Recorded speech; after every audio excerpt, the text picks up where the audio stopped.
আজকের গল্পটি শুরু হয় একটা ছোট গ্রামকে দেখি, যেটি একেবারে জঙ্গলের মাঝে অবস্থিত ছিল। গ্রামের একটা নদীর পাড়ে আমরা একটা ছোট মেয়েকে দেখতে পাই, যার নাম ছিল সেগ।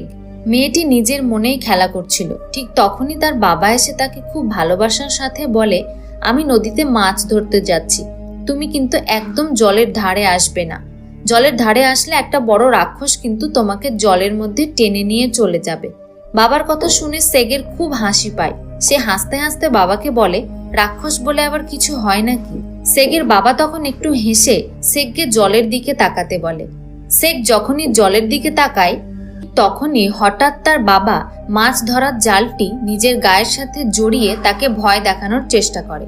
সেগ এতে ভীষণভাবে ভয় পেয়ে যায় এবং কান্না করতে শুরু করে দেয়। সেগের বাবা ভাবে হয়তো একটু বেশি ভয় দেখানো হয়ে গেছে, তাই তার বাচ্চা মেয়েটিকে আবার হাসানোর জন্য সে নানা রকম অঙ্গভঙ্গি করতে থাকে। সেগ এবার খুশি হয়ে যায় এবং সে তার বাবাকে বলে, আরো নতুন কিছু করে দেখাও। ঠিক তখনই এমন কিছু ঘটনা ঘটে যা কেউ কল্পনাও করতে পারে না। হঠাৎই এক ভয়ানক রাক্ষস সেগের বাবাকে কামড়ে ধরে জলের মধ্যে টেনে নিয়ে বেড়াতে থাকে। সেগ সেটা বুঝতে না পেরে তখনও সে হাসতে থাকে, কিন্তু এদিকে সেগের বাবা মরণ যন্ত্রণায় বাঁচার জন্য চিৎকার করতে থাকে। চারদিক থেকে গ্রামবাসীরা ছুটে আসে, কিন্তু তখন অনেকটা দেরি হয়ে যায়। এই ভয়ানক রাক্ষসটি সেগের বাবাকে গ্রামবাসীর সামনে একেবারে জ্যান্ত গিলে খায় এবং তারা বিশ্বাস করতে শুরু করে যে সত্যি সত্যি হয়তো ভীষণ ভয়ানক একটি রাক্ষস রয়েছে ওই নদীতে।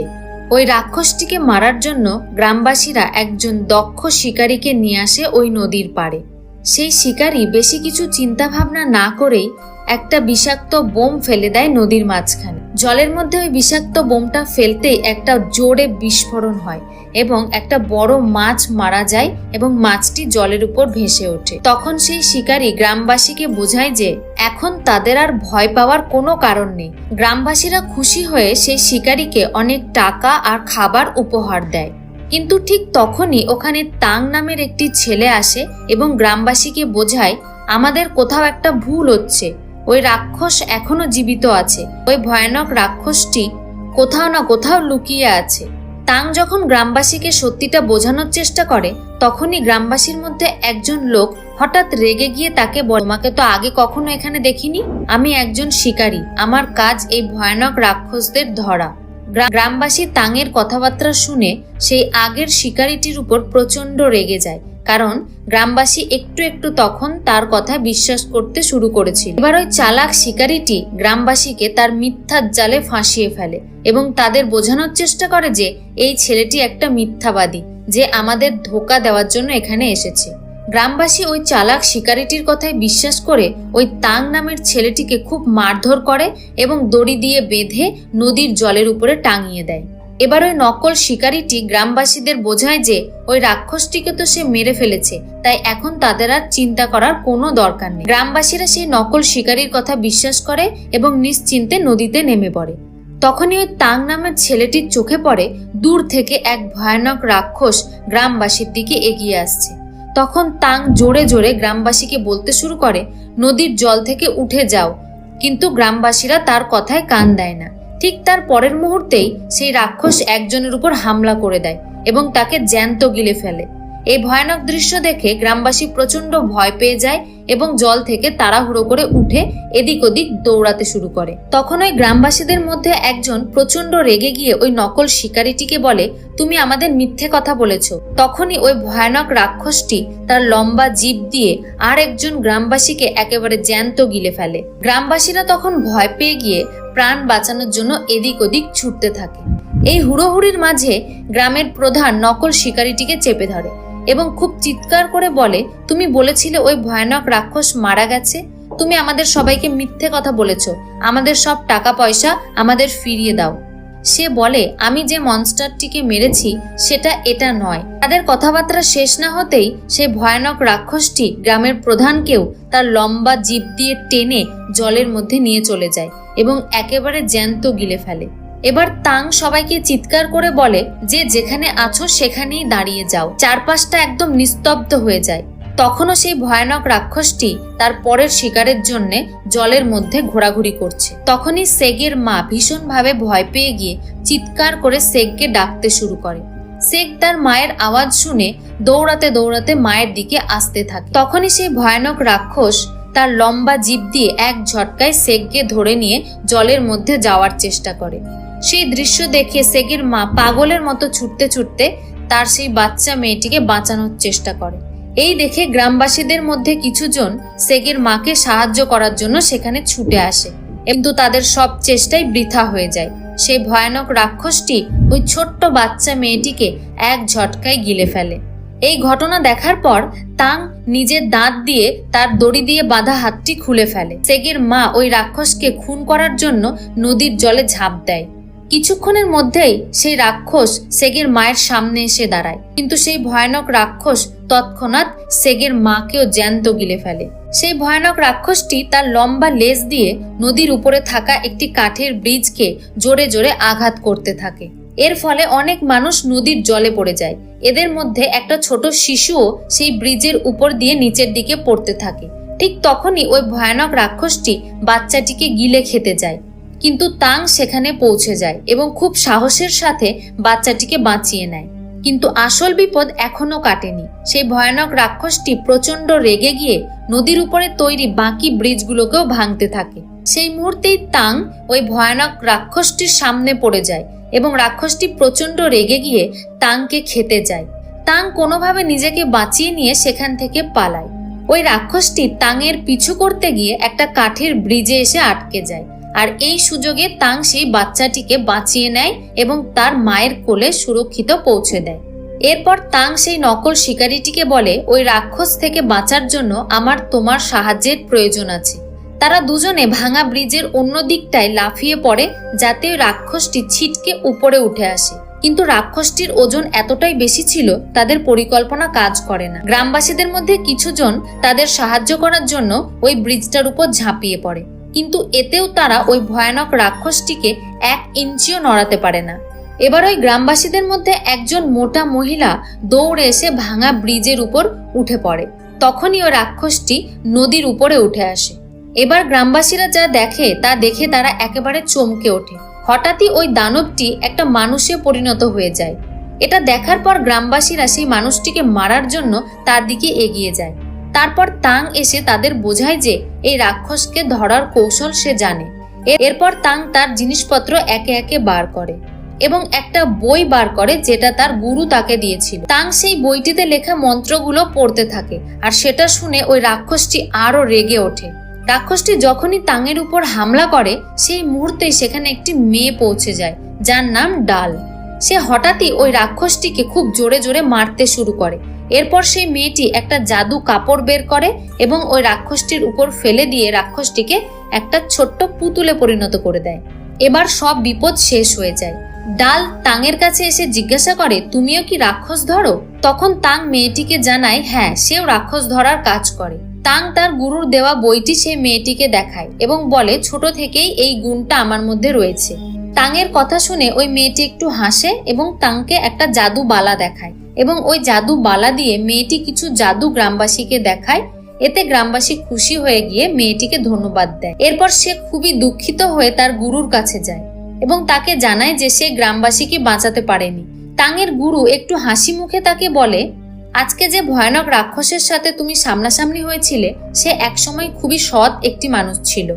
একদিন ওই নদীর ধারে একটা বাচ্চা মেয়ের জীবন বাঁচানোর সে চেষ্টা করেছিল, কিন্তু তাকে গ্রামবাসী ভুল বুঝেছিল। গ্রামবাসী ভেবেছিল সে বাচ্চা মেয়েটিকে চুরি করতে এসেছে। গ্রামবাসীরা ভীষণভাবে রেগে গিয়ে তাকে খুব মারধর করেছিল।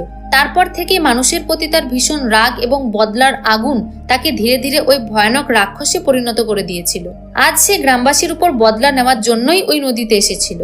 তাং কিছুটা চিন্তা করার পর তার গুরুকে জিজ্ঞাসা করে, এই বইটার মধ্যে কি এতটাই শক্তি আছে যে কোনো ভয়ানক রাক্ষসকে ভালো মানুষে পরিণত করতে পারবে? তুমি এসব কেন জানতে চাইছো? তাং তখন ভীষণভাবে রেগে গিয়ে গুরুকে জানায় সেও বাকি শিকারীদের মতো ওই ভয়ানক রাক্ষসদের মারতে চায়। তখন তার গুরু তাকে বলে, যে কোনো ভয়ানক রাক্ষসকে মেরে দেওয়া খুব সহজ কাজ, কিন্তু তাকে একজন ভালো মানুষে পরিণত করা সব থেকে শ্রেষ্ঠ কাজ। এরপর তাং কান্না করতে করতে তার গুরুকে জানায় গ্রামবাসীকে হয়তো সেও বাঁচাতে পারত। তখন তার গুরু তার কাছে আসে এবং তাকে বোঝায় যে তুমি কোনো ভুল করনি, তোমার কাছে যে বইটা আছে সেই বইয়ের সম্পূর্ণ জ্ঞান যখন তুমি পেয়ে যাবে তখন তুমি বুঝতে পারবে ওই বইটার আসল ক্ষমতা কি। এসব শোনার পর তাং সেখান থেকে চলে যায়। এরপর আমরা দেখতে পাই দুজন বন্ধু খাওয়া দাওয়ার জন্য রাত্রিবেলা একটা হোটেলে এসেছে। কিন্তু যখনই তারা হোটেলের ভিতরে যায় তারা একটু আশ্চর্য হয়, দেখে পুরো হোটেলটা একদম খালি, সেখানে কোনো মানুষ নেই। এরপর হঠাৎই একজন অদ্ভুত মানুষ তাদের সামনে চলে আসে। সেই লোকটি আস্তে আস্তে তাদের হোটেল সম্পর্কে বলতে শুরু করে। কিছুক্ষণ পর সে তাদের খাবার দাবারের ব্যবস্থা করে। খাবারগুলো এতটাই সুস্বাদু ছিল যে তারা খুব খুশি হয়ে ওই লোকটির প্রশংসা করে। তখন সেই লোকটি জানায় এই খাবারগুলো তার ওস্তাদ বানিয়েছে, অর্থাৎ তার গুরু, যে পৃথিবীর খুব বিখ্যাত একজন রাঁধুনি। এরপর ওই লোকটি ওই দুজনকে তার ওস্তাদের কাছে নিয়ে যায়। কিন্তু ওই লোকটির ওস্তাদ ছিল এক ভয়ানক শয়তান। এই শয়তানটি দেখতে এতটাই সুন্দর ছিল যে কেউ প্রথমবার দেখে বুঝতেই পারবে না যে ও কতটা ভয়ানক হতে পারে। এই কাপলের সামনে নাচতে শুরু করে। তার নাচ দেখে হোটেলে থাকা মেয়েটি তাকে খুব পছন্দ করতে শুরু করে এবং তার সাথে কথা বলার জন্য তার দিকে এগিয়ে যায়। কিন্তু শয়তানটি তার সাথে কথা বলার জন্য বারণ করে দেয়। ওই মেয়েটি যখন তার বারণ না শোনে তখন ওই শয়তানটি তার আসল চেহারা দেখিয়ে ভয়ানকভাবে চিৎকার করতে শুরু করে। ওই শয়তানটির চিৎকার শুনে ওরা ভীষণভাবে ভয় পেয়ে যায় এবং সেখান থেকে পালিয়ে যাওয়ার চেষ্টা করে। কিন্তু তখন অনেকটা দেরি হয়ে যায়। ওই শয়তানটি তার ধারালো অস্ত্র বার করে এবং ওই দুজনকে নির্মমভাবে মেরে ফেলে। কিছু সময় পর আমরা দেখি কোনো কারণবশত সেই হোটেলে আসে তাং, যেখানে কিছুক্ষণ আগেই সেই ভয়ানক ঘটনা ঘটেছে। কিন্তু তাং যখন সেই হোটেলে আসে তখন সেখানে অনেক লোকজন বসে খাওয়া দাওয়া করছিল। সব দেখে খুব সাধারণ মনে হচ্ছিল। তখন একটি মেয়ে হাঁটতে হাঁটতে তাংয়ের সামনে আসে এবং তাংকে সেই হোটেল সম্পর্কে বলতে শুরু করে। আসলে এটা কোনো সাধারণ হোটেল ছিল না। মানুষদের ফাঁসিয়ে এই হোটেলের মধ্যে নির্মমভাবে হত্যা করা হতো। কিন্তু তাং কোনো সাধারণ ছেলে ছিল না। তাকে বোকা বানানো অত সহজ ছিল না। তাং তার শক্তি দিয়ে ওই হোটেলের আসল চেহারা দেখে ফেলে। তাং তখন সেই মেয়েটিকে বলে, আমি শয়তানদের শিকার করি, এবার তোমরা সবাই ধরা পড়ে যাবে। কথা বলতে বলতেই তাং সেই মেয়েটিকে খুব জোরে আঘাত করে। এবার সেই মেয়েটি ভীষণভাবে রেগে গিয়ে তাংয়ের উপরে হামলা করে। তখনই সেখানে ডাল চলে আসে। ডাল সেই জাদুবালা দিয়ে একে একে সেই সব শয়তানদের মেরে ফেলে। ডাল বুঝতে পারে যে সেই শয়তানদের সর্দার এখনো কোথাও লুকিয়ে আছে। তাই সে চিৎকার করে বলে, তোমার যদি সাহস থাকে তাহলে তুমি আমার সামনে আসো। ঠিক তখনই হঠাৎ অন্ধকারের ভিতর থেকে সেই শয়তানদের সর্দার বেরিয়ে আসে এবং ডালের উপর হামলা করে। এই শয়তান এতটাই শক্তিশালী ছিল যে সে ভীষণভাবে ডালের সাথে লড়াই শুরু করে। সে তার ধারালো অস্ত্রটি ডালের দিকে ছোড়ে। ডাল তার জাদুবালা দিয়ে ওই শয়তানের উপর আঘাত করতেই থাকে। ওই শয়তান এবার তার ধীরে ধীরে আসল রূপ বার করে এবং তার ধারালো অস্ত্র দিয়ে ডালের দিকে তেড়ে আসে। ডাল তার জাদুবালা দিয়ে নিজেকে বাঁচিয়ে নেয়। ঠিক তার পরের মুহূর্তে ডাল নিজের বালা দিয়ে ওই শয়তানকে বন্দি করে ফেলে। ডাল তাংকে বলে ওই শয়তানের সব শক্তি আছে ওর গলায়। তাং তার শক্তি দিয়ে ওই শয়তানের গলা থেকে তার সব শয়তানি শক্তি নিজের মধ্যে নিয়ে নেয়। এর জন্যই তাংয়ের ভীষণ কষ্ট হয়। ডাল এবার তাংয়ের কাছ থেকে সেই শয়তানি শক্তিটা নিজের মধ্যে নিয়ে নেয় এবং তার জাদু কাপড় দিয়ে ওই শক্তিটাকে বন্দি বানিয়ে ফেলে। কিন্তু ওই শয়তান এতটাই শক্তিশালী ছিল যে কিছুক্ষণের মধ্যেই সে নিজেকে ওই কাপড় থেকে বাঁচিয়ে নিয়েছিল। ডাল আর তান সেই জায়গাটিকে বিপজ্জনক মনে করে এবং সেখান থেকে পালিয়ে যায়। তারা দুজন সেখান থেকে বেরিয়ে আসতেই পুরো হোটেলটি একেবারে ধ্বংস হয়ে যায়। ডাল তাংকে বলে যে আমরা যদি ওই শয়তানটিকে মেরে ফেলতাম তাহলে আমরা প্রচুর পয়সা পেতাম। এটা শুনে তাং জানায়, আমি কোনো শয়তানকে মারতে চাই না, আমি ওদের শয়তানি শক্তি থেকে মুক্তি দিয়ে ভালো মানুষে পরিণত করতে চাই।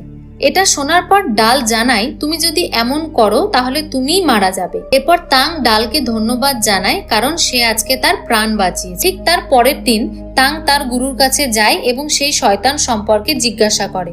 গুরুজি তাকে জানায় যে ওই শয়তান শুয়োরটি একদিন ভালো মানুষ ছিল, কিন্তু সে দেখতে খুব কুৎসিত ছিল, তাই তার বউ তাকে ছেড়ে পালিয়ে গেছিল এবং তার সাথীর সাথে মিলে তাকে তলোয়ার দিয়ে হত্যা করেছিল। এই ঘটনার পর থেকে তার মনে মানুষদের প্রতি ঘৃণা জন্মায়। এর জন্যই সে এত ভয়ানক হয়ে উঠেছে। এসব শুনে তাং ভয় পেয়ে যায় এবং গুরুকে জানায়, আমি এই শয়তানদের কোনোদিন ধরতে পারবো না, কারণ ওরা আমার থেকে অনেক শক্তিশালী। তাংয়ের কথা শুনে গুরু তাকে জানায়, তুমি যদি এই ভয়ানক শয়তানদের ধরতে চাও তাহলে তোমাকে আরো শক্তিশালী কাউকে খুঁজতে হবে এবং তার কাছ থেকে এই শয়তানদের কাবু করার কৌশল শিখতে হবে। গুরুজি তখন তাকে একটা রহস্যময়ী নাম বলে, সেটা হলো মাঙ্কি কিং। একজন শিকারী এই মাঙ্কি কিংকে বন্দি বানিয়ে পাহাড়ের নিচে 100 বছর ধরে আটকে রেখেছে। তাং কিছুটা অবাক হয়ে গুরুজিকে বলে, এসব তো গল্পে শুনেছে সে, আসলেই কি মাঙ্কি কিং হয়? এইসব যদি তুমি জানতে চাও তাহলে তোমাকে পুরনো পাহাড়ের নিচে যেতে হবে। সেখানে একটা মন্দির আছে, সেখানে তুমি একটা বুদ্ধের বড় মূর্তি দেখতে পাবে, আর তুমি মাঙ্কি কিংকে সেখানেই পাবে। মাঙ্কি কিংকে রাজি করানো খুব কঠিন ব্যাপার, প্রয়োজন হলে তুমি তোমার জাদু বইয়ের ব্যবহার করবে। তাং এবার মাঙ্কি কিং এর খোঁজে সেই পুরনো পাহাড়ের দিকে যেতে থাকে। রাস্তায় যেতে যেতে তার সাথে একটা খারাপ ঘটনা ঘটে। শয়তান ধরার একটা জালে তাং পুরোপুরি ফেঁসে যায়। তাং যখন চারপাশটা দেখে তখন সে বুঝতে পারে সেখানে আরো অনেক লোকজনকে বন্দি বানিয়ে রাখা হয়েছে, তার মধ্যে ডালও আছে। এরপর সেখানে আরেকটি মেয়ে আসে। সেই মেয়েটি জানায় যে তারা শয়তান রাক্ষসদের বন্দি করে, আর যারা এই রাক্ষসদের বন্দি করার কাজ করে তারা তাদেরকেও আটকে রেখে দেয়। ওই মেয়েটির শক্তি কতটা সেটা প্রমাণ করার জন্য সবার সামনে একটি ছেলেকে সে খুন করে ফেলে। সে তাংকেও মারতে যাবে, ঠিক তখনই ডাল এসে জানায় ও আমার স্বামী, ওর সাথে আমার ঝগড়া হয়েছে, তাই ও আমাকে নিতে এসেছে। এ কথা শোনার পর ওখানে বাকি লোকেরা তাদের সন্দেহ করে। ঠিক সেই সময় তাং বুঝতে পারে যে ওখানে সব লোক একে অপরের বন্ধু, আর তারা তাংয়ের সাথে মজা করছে। ডাল সবার উপর রেগে যায় এবং সবার উপর ভীষণ চিৎকার করে। তার তাং সব নাটকটা ধরে ফেলেছিল। ডাল তাংকে জানায় যে তোমাকে আটকানোর আমার কাছে আর অন্য কোনো রাস্তা ছিল না, আমি তোমাকে ভীষণ পছন্দ করি। তখন তাং বলে, আমি একজন সাধারণ শিকারী, আমার লক্ষ্য শয়তান রাক্ষসকে ভালো মানুষে পরিণত করা, তোমার সাথে সম্পর্ক করা আমার পক্ষে অসম্ভব। এটা বলে তাং সেখান থেকে চলে যেতে থাকে।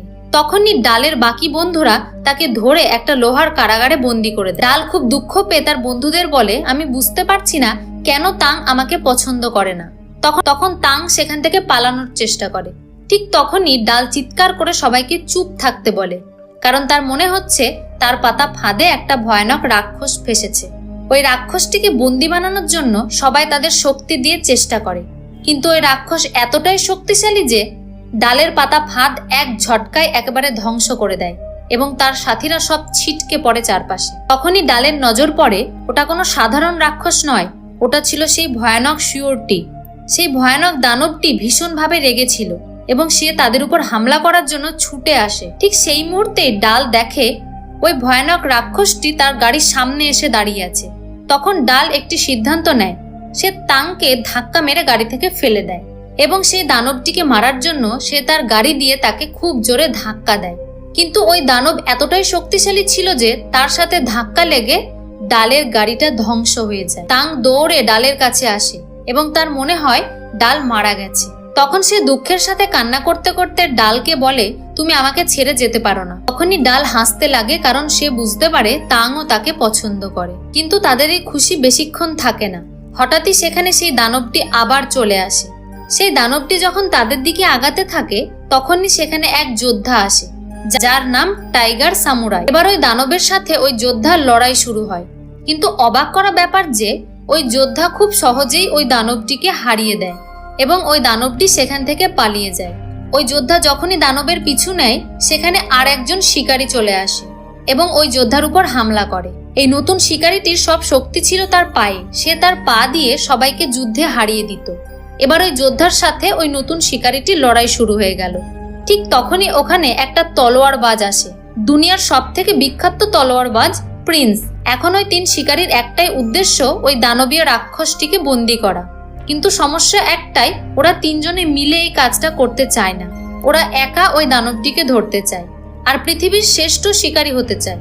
তখনই রেগে গিয়ে তাং এসে বলে, তোমাদের কাছে যে শক্তি আছে তা দিয়ে তোমরা 3 জনে মিলে ওই ভয়ানক রাক্ষসটিকে বন্দি বানাতে পারো। খুব তাড়াতাড়ি যদি ওকে বন্দি না করা হয় তাহলে পূর্ণিমার রাতে ও আরো শক্তিশালী হয়ে উঠবে। তখন ওই 3 জন শিকারী তাংয়ের উপর হাসাহাসি করে এবং ওকে ভিখারি বলে। তখন তাং বুঝতে পারে যে তার কথার কোনো দাম নেই। তাং সিদ্ধান্ত নেয় তার লক্ষ্যে সে একাই পৌঁছাবে। ডাল তাকে জানায় সেও তার সাথে যেতে চায়। তাং তখন তাকে বারণ করে দেয়, তাকে এও জানিয়ে দেয় ডালের জন্যই সে তার লক্ষ্যে পৌঁছাতে পারছে না। ডালকে বলে, তুমি আমার যে বইটা লুকিয়ে রেখেছো সেটা আমাকে ফিরিয়ে দাও। ডাল খুব রেগে যায় এবং বইটিকে ছিঁড়ে টুকরো টুকরো করে তানের সামনে ছুঁড়ে ফেলে দেয়। তখন তাং দুঃখ পেয়ে সেখান থেকে চলে যায়। ডালও তার সঙ্গীদের ছেড়ে সেখান থেকে চলে যায়। তাং এবার তার লক্ষ্যের দিকে এগিয়ে যেতে থাকে। বেশ কিছুদিন পর সে সেই পাহাড়ের পুরনো মন্দিরে গিয়ে পৌঁছায়। তাং সেখানে পৌঁছে ভীষণভাবে অবাক হয়ে যায়, কারণ তাকে বলা হয়েছিল সেখানে মাঙ্কি কিং আছে, কিন্তু সে সেখানে গিয়ে কোনো বড় বুদ্ধের মূর্তিও দেখতে পায় না, আর মাঙ্কি কিংকেও না। তাং খুব ক্লান্ত হয়ে পাশে রাখা জল দিয়ে তার মুখটা ধুচ্ছিল। ঠিক সেই সময় জলের মধ্যে কিছু একটা অদ্ভুত লেখা তার চোখে পড়ে। ওই অদ্ভুত লেখাগুলো পড়ার পর তাং সেখানে ধ্যান করতে বসে। তখনই সে অদ্ভুত কিছু দেখে। সে দূরে একটা বুদ্ধ মূর্তি দেখতে পায়। তখনই তাং বুঝতে পারে আসল রাস্তাটা ওই বুদ্ধের পাশ দিয়েই আছে, কিন্তু ওই জায়গায় পৌঁছানোর আগে তাকে অনেক বড় বড় পাহাড় পার করতে হবে। শেষে সেই কঠিন রাস্তা পার করার পর সে সেই জায়গায় পৌঁছে যায়। সেখানে যে বুদ্ধ মূর্তিটা ছিল ঠিক তার পাশ দিয়ে একটা গুপ্ত রাস্তা সে দেখতে পায়, যেটা একটা খুব সুন্দর ফুলের নিচ দিয়ে যাচ্ছিল। সে ওই রাস্তা দিয়ে একটা গুহায় পৌঁছায়। যখনই সে সেই গুহার মধ্যে পৌঁছায়, দূর থেকে একটা অদ্ভুত মানুষ তার কাছে দৌড়ে আসে। এটা দেখে তাং ভীষণভাবে ভয় পেয়ে যায় এবং তাকে বলে, আমি এখানে মাঙ্কি কিংকে খুঁজতে এসেছি, তুমি যাকে খুঁজছো সে আমি, অর্থাৎ আমি মাঙ্কি কিং। তাংকে দেখে সে ভীষণভাবে খুশি হয়ে যায় এবং নিজের গল্প বলতে থাকে। সে বলে, 500 বছর আগে আমি ভীষণ শয়তান আর বোকা ছিলাম। আমি বুদ্ধের একটা কথা রাখিনি, তাই সে আমাকে এখানে বন্দি করে দিয়েছে। 500 বছর ধরে আমি এখানেই বন্দি। এখন আমি আমার ভুল বুঝতে পেরেছি, আমি ভালো হয়ে গেছি। তাং তখন তাকে জানায়, আমি এখানে শয়তানকে ভালো মানুষ বানানো শিখতে এসেছি। সেই শয়তানটির নাম পিগডেমন।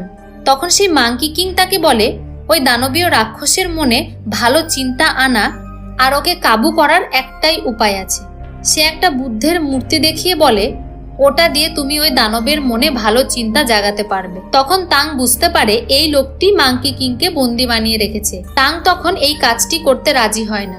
তাং পরিষ্কার জানিয়ে দেয়, আমি এমন কোনো জিনিস ব্যবহার করব না যেটা দিয়ে কাউকে বন্দি বানানো যায়। এটা শুনে ওই লোকটি ভীষণভাবে রেগে যায় এবং তাকে বলে, আমি তোমাকে একটা উপহার দিতে চেয়েছিলাম যেটা তুমি নিতে চাইছো না। তখন ওই লোকটি নিজেই ওই পাথরের মূর্তিকে সরানোর চেষ্টা করে। তখনই সেখানে একটা অদ্ভুত ঘটনা ঘটে। সে বারবার বাইরে যাওয়ার চেষ্টা করে কিন্তু পারে না। তখন সে চিৎকার করে বুদ্ধকে বলে, 500 বছর ধরে তুমি আমাকে এখানে বন্দি বানিয়ে রেখেছো। আমি এখন অনেক ভালো হয়ে গেছি, তুমি আমাকে ছেড়ে দাও। তাং তখন ওই লোকটিকে বলে, না তুমি ভালো মানুষ হয়েছ, আর না তুমি বুদ্ধের কথা শুনেছ। যদি তুমি ভালো মানুষ হতে, বুদ্ধ তোমাকে অনেক আগেই ছেড়ে দিত। ওই দানবীয় রাক্ষসকে ধরার জন্য তুমি আমাকে সাহায্য করো, কারণ এতক্ষণে ওই দানবটি অনেক মানুষের ক্ষতি করে ফেলেছে। ওই অদ্ভুত লোকটি কিছুক্ষণ চিন্তা করার পর তাংকে বলে, ওই দানবটিকে ধরার একটাই উপায় আছে, তুমি ওকে যেভাবেই হোক এখানে নিয়ে আসো। আর এই কাজের জন্য তুমি একটা মেয়েকে ব্যবহার করতে পারো, কারণ ওই দানবীয় রাক্ষসটির একটা স্ত্রী ছিল যে তাকে ধোঁকা দিয়েছিল। সে তাকে এখনো ভালোবাসে। যদি তার স্ত্রীর মতো করে সাজিয়ে কোনো মেয়েকে তার সামনে নিয়ে যাও, তাহলে তাকে ধরা খুব সহজ হবে। ওই রাক্ষসটিকে একবার এই গুহায় আনতে পারলে আমরা তাকে ধরে ফেলবো। ঠিক সেই মুহূর্তেই ডাল সেখানে চলে আসে। ডাল তাদের পরিকল্পনায় রাজি হয় এবং সে খুব সুন্দর করে সেজে সেই রাক্ষসটিকে নিজের দিকে আকর্ষণ করার চেষ্টা করে। কিছুক্ষণের মধ্যেই ওই রাক্ষস সেখানে পৌঁছে যায় এবং তাঙের উপর হামলা করে দেয়। সময় মতো ডাল তাকে বাঁচিয়ে নেয়। ঠিক তার পরের মুহূর্তেই ওই লোকটি ওই দানবটিকে গুহার মধ্যে টেনে নেয় এবং একটা ছোট্ট বাচ্চায় পরিণত করে। তারপর ডাল তার জাদুর কাপড় দিয়ে তাকে একটা পুতুল বানিয়ে দেয়। এরপর ডাল তাংকে জানায় যে সে তাকে বিয়ে করতে চায়। তারপর তার জাদু বালাটাকে একটা আংটি তৈরি করে সে তাঙের হাতে পরিয়ে দেয়। কিন্তু এইসব তাঙের একদম ভালো লাগে না। সে ওই আংটিটি তার হাত থেকে খোলার চেষ্টা করে, কিন্তু সে পারে না। তখন সে একটা পাথর তুলে নেয় এবং হাতটিকে কেটে ফেলার সিদ্ধান্ত নেয়। এটা শুনে ডাল খুব দুঃখী হয়ে যায়, কারণ সে তাকে সত্যি সত্যি ভালোবাসে। সে তাঙের হাত থেকে আংটিটি খুলে নেয়। ডাল তাংকে জানায় এরপর থেকে সে কখনো তাকে বিরক্ত করবে না এবং তাঙের সেই বইটা তাকে ফেরত দিয়ে দেয়। কিন্তু তাং সেই বইটা আর নেয় না। ডাল খুব কষ্ট পেয়ে সেখান থেকে চলে যায়। এরপর তাং সেই মাঙ্কি কিংকে ধন্যবাদ জানায় এবং গুহা থেকে বেরিয়ে যায়। কিন্তু যখনই সে গুহা থেকে বেরোয়, ডালের কথা তার খুব মনে পড়ে। সে খুব দুঃখী হয়ে পাশের একটা ফুলকে রেগে গিয়ে ছিঁড়ে ফেলে। তখনই তার চারপাশে থাকা প্রত্যেকটা ফুলে আগুন লেগে যায়। তখনই মাঙ্কি কিং মুক্তি পেয়ে যায়। আসলে মাঙ্কি কিং ওই জাদু ফুলগুলির জন্যই 500 বছর ধরে ওই গুহায় বন্দী ছিল। মুক্তি পাওয়ার পরে মাঙ্কি কিং খুব খারাপ ভাবে তাংকে মারতে শুরু করে এবং চিৎকার করে বলে, আমি স্বাধীন হয়ে গেছি। তখন তাং মাঙ্কি কিংকে বলে, এত খুশি হওয়ার কোনো দরকার নেই, কারণ বুদ্ধ এখনো এখানেই আছে। এরপর তাং হাত জোর করে প্রার্থনা করতে শুরু করে। সেই সময় মাঙ্কি কিং তাংয়ের মাথা থেকে চুল ছিঁড়ে নেয়। তাংয়ের ভীষণ কষ্ট হয়, কিন্তু তখনও তাং সাহস হারায়নি। সে বুদ্ধের প্রতি ভরসা রেখেছিল। হঠাৎই সেখানে সেই 3 জন শিকারী চলে আসে। তারা 3 জনই মাঙ্কি কিং এর উপর হাসাহাসি করে। তারপর সে টাইগার সামুরাই তার উপর আক্রমণ করে দেয়। কিন্তু মাঙ্কি কিং এর এতটাই ক্ষমতা, মাঙ্কি কিং টাইগার সামুরাইকে হারিয়ে দেয়। আর একজন শিকারী বলে, এই ছোট হনুমানটিকে আমি আমার পা দিয়েই চাপা দিয়ে মেরে ফেলবো। এবার সেই শিকারীটা একটা পাহাড়ের উপর বসে তার জাদু দিয়ে তার পাটিকে বিশাল আকারে পরিণত করে এবং মাঙ্কি কিং এর উপর আক্রমণ করে। কিন্তু মাঙ্কি কিং এর শক্তি এতটাই বেশি, সে তার সেই বড় পাটিকে ফুটো করে দেয়। তখন ওই শিকারীটি ছিটকে গিয়ে পড়ে ওই প্রিন্সের উপরে। প্রিন্স তার জাদু তলোয়ার বার করে এবং মাঙ্কি কিং এর উপর হামলা করে, কিন্তু প্রিন্সের তলোয়ার মাঙ্কি কিং এর কোনো ক্ষতি করতেই পারে না। মাঙ্কি কিং তার লাঠি বার করে এবং তার সব তলোয়ার ভেঙে ফেলে। তখন ওই শিকারী খুব রেগে যায় এবং তার সব জাদু তলোয়ার দিয়ে একটা বড় তলোয়ার বানায় এবং সে তার সব শক্তি দিয়ে ওই তলোয়ার মাঙ্কি কিং এর দিকে ছুঁড়ে মারে। মাঙ্কি কিং তার লাঠি দিয়ে ওই তলোয়ারটি আটকে দেয়। তখন প্রিন্স তার পুরো শক্তি দিয়ে ওই তলোয়ারটি মাঙ্কি কিং এর বুকে ঢোকানোর চেষ্টা করে। সেই জাদু তলোয়ার সে টুকরো টুকরো করে দেয়। এই 3 জন শিকারী মাঙ্কি কিং এর কাছে হেরে যায়। মাঙ্কি কিং এই 3 জন শিকারীকে পুড়িয়ে শেষ করে দেয়। তারপর সে তাংয়ের কাছে যায় এবং তাকে জানায়, এবার আমি তোমাকেও শেষ করে দেব। ঠিক তখনই পিছন থেকে ডাল এসে তার জাদু বালা দিয়ে মাঙ্কি কিং এর উপর হামলা করে, কিন্তু মাঙ্কি কিং এর উপর তার জাদু বালার কোনো কাজই হয় না। তখন মাঙ্কি কিং খুব রেগে গিয়ে ডালের 2টো হাত ভেঙে দেয়। এটা দেখে তাং খুব দুঃখিত হয়ে পড়ে। তখন ডাল তাকে বলে, আমি তোমার কাছে আবারও ফিরে এসেছি কারণ আমি তোমাকে ভীষণ ভালোবাসি। ডাল তাকে বলে, আমি হয়তো সারা জীবন তোমার সাথে থাকতে পারবো। একথা শুনে তাং ডালের হাত থেকে ওই বালাটা বার করে নিজের আঙুলে পড়ে নেয়। ঠিক সেই মুহূর্তেই সেখানে মাঙ্কি কিং চলে আসে এবং তার শক্তি দিয়ে ডালকে মেরে ফেলে। এটা দেখে তাং পুরোপুরি ভেঙে পড়ে। তখন মাঙ্কি কিং তাংকে বলে, তুমি যে মেয়েটিকে ভালোবাসতে আমি তাকে শেষ করে দিয়েছি, এবার তোমার বুদ্ধ আমার কি করবে? পরের মুহূর্তেই তাং তার সেই বইটি বার করে এবং তার লেখা মন্ত্রগুলি পড়তে শুরু করে। তখনই সে বইয়ের মধ্যে একটা অদ্ভুত জিনিস লক্ষ্য করে। সে বুদ্ধর মন্ত্র আগে ঠিকমতো পড়তেই পারত না, কিন্তু ডাল যখনই সেই ছেঁড়া বইটি জোড়া দিয়েছে, সে মন্ত্রগুলো সহজভাবেই পড়তে পারছে। যখনই সে ওই বুদ্ধের মন্ত্র পড়তে শুরু করে, তখনই তার চারপাশে জোরালো আলো তৈরি হয়। এই আলো তাংকে রক্ষা করছিল। ঠিক তার পরের মুহূর্তেই পাহাড়ের মাঝখান থেকে বুদ্ধের একটা বিশাল মূর্তি বেরিয়ে আসে। মাঙ্কি কিং তার শক্তি দিয়ে ওই মূর্তিটিকে ধ্বংস করে দেয়। হঠাৎই আকাশে একটা বিশাল বড় বুদ্ধ মূর্তি দেখা যায় এবং সে তার বিশাল বড় হাত দিয়ে মাঙ্কি কিংকে মারতে চায়। এটা দেখে মাঙ্কি কিং তার আসল রূপ নেয়, একটা বিশাল বড় গরিলার মতো দানবে পরিণত হয়ে যায় এবং নিজের সব শক্তি দিয়ে ওই হাতটাকে আটকানোর চেষ্টা করে।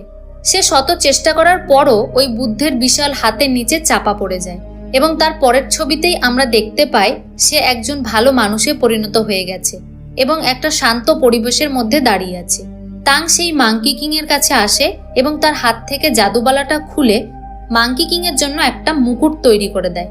যেহেতু তাংয়ের জন্য মাঙ্কি কিং একজন ভালো মানুষ হয়েছে, তাই সে তাংয়ের বন্ধু হয়ে যায়। তারপর আমরা তাংয়ের গুরুকে দেখতে পাই, যে তাকে বলছেন, এবার তুমি তোমার জীবনের আসল লক্ষ্য বুঝতে পেরেছো। তখন তাং গুরুজিকে জানায়, এই পৃথিবী অনেক দুঃখ আর কষ্টে ভরা, তাই আমি শাস্ত্রের 22টি বই পড়তে চাই। গুরুজি তাংকে বলে, এর জন্য তোমাকে ভারত যেতে হবে, আর এই রাস্তা খুব একটা সহজ নয়, খুবই ভয়ানক হবে, আর এই 3 জন তোমাকে এই কাজে সাহায্য করবে। তারপর আমরা দেখতে পাই তাং, মাঙ্কি কিং আর তার সাথে আরো 2 জন বন্ধু মিলে ভারতের উদ্দেশ্যে পাড়ি দেয়। এখানেই এই গল্পটি শেষ হয়ে যায়। এই গল্পটি তোমাদের কেমন লেগেছে তোমরা অবশ্যই কমেন্ট করে জানাবে এবং এই রকম গল্প শুনতে আমাদের চ্যানেলের সাথে যুক্ত থাকবে।